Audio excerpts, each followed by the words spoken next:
Just testing this, going to create a quick little logo using Pixel Lab.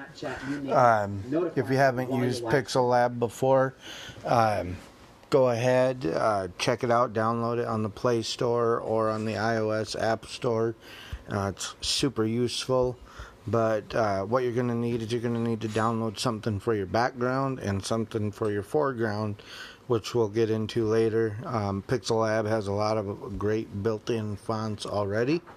So yeah, let's go ahead and jump in. This is the Pixel Lab interface, and this is the text option. So we're going to go ahead and edit that, and I'll just put my business name in there, and we'll put Lion Design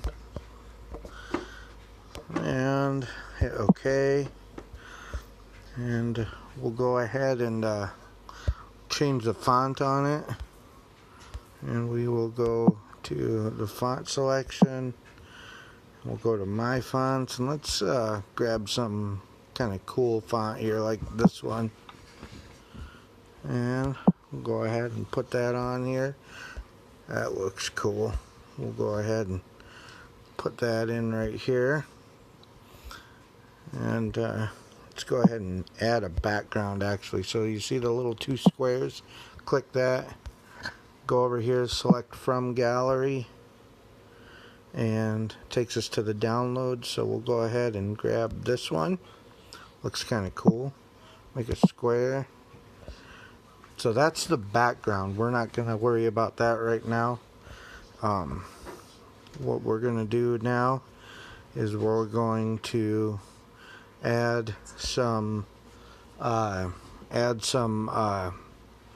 stroke to our font here.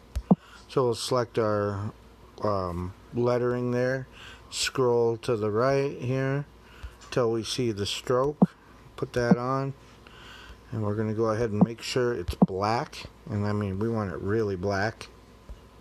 So we'll go like that, and I like to make it really a cool wide stroke, and you'll see why here in a second. I like to make it like that, just as big as you can. We'll go ahead and hit confirm. Then we're going to come back over here and we're going to center it and put a little rotate on it because I kind of like it that way, like that, just something out of so it's not perfectly straight. Then I'm going to add the foreground now. So we'll go ahead and select the plus icon, select from gallery, and I'm going to want to use this lighter one right here today. Make it a square so it matches what we're doing. And then I'm going to drag it so it fills the whole thing here. And then we'll go ahead and click on that center thing. I don't actually know what that means other than picture, and we'll go ahead and move this to the back, and now you see how my logo pops right up there, the one we're designing. Okay, we got that. Now we want to go ahead and grab one other thing here. We're going to go back to gallery, and I downloaded and saved this kind of cool little brush stroke thing. So we'll put that on there as well, make it bigger so it looks cool again. And I'm going to rotate it a little bit. Oh. I forgot to lock my foreground, which is a good thing to do if you don't want to interfere with it when you're making other adjustments. So we'll put that like that and make it a little bit bigger. We'll do that right there. There we go. And then we'll move that back one.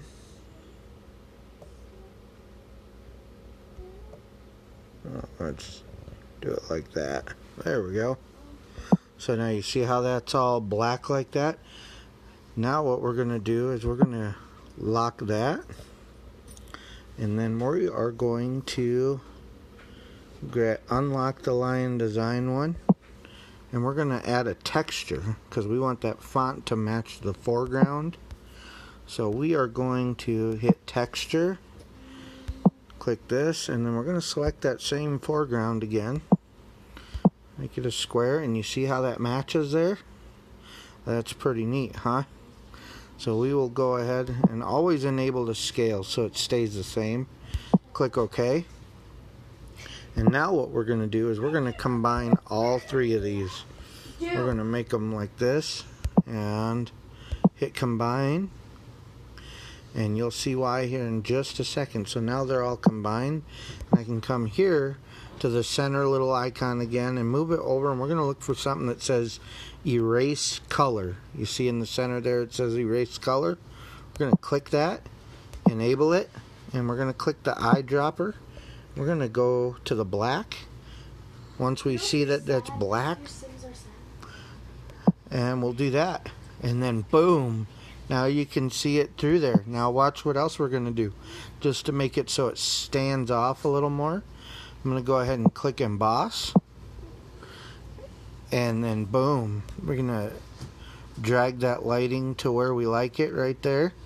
And you can really do that to, you know, however you want it to be, you know, I mean, that's just to your flavor. So we'll go ahead and click OK there. And the last thing I like to do is I like to add some shadow, because that really jumps it off. And you notice I put the lighting as the lighting is coming from the upper left corner, or upper right corner, I'm sorry. So we're going to make the shadows go the opposite way to the lower left corner.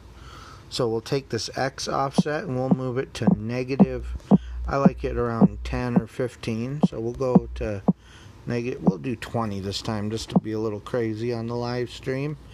And then we'll do positive 20 on the Y offset, which will bring it down like that, see? And then make it 20. Let's do one more right here. And then let's do the blur radius right there. Alright, here. And now we will do one other thing. I'm just going to try it just to experiment. It might work, it might not. Ooh.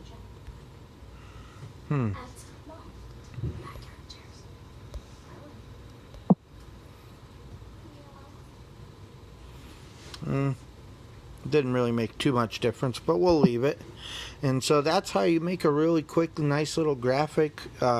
It's squares, so you can use it on Instagram or Facebook or whatever you want. But if you tuned into this live, I really appreciate it. Thank you. Give me a thumbs up, like, and subscribe. Otherwise, let me know if you want to see more. We can do these tutorials as often as you want. I thought it was pretty fun. So thank you, and you guys have a great night.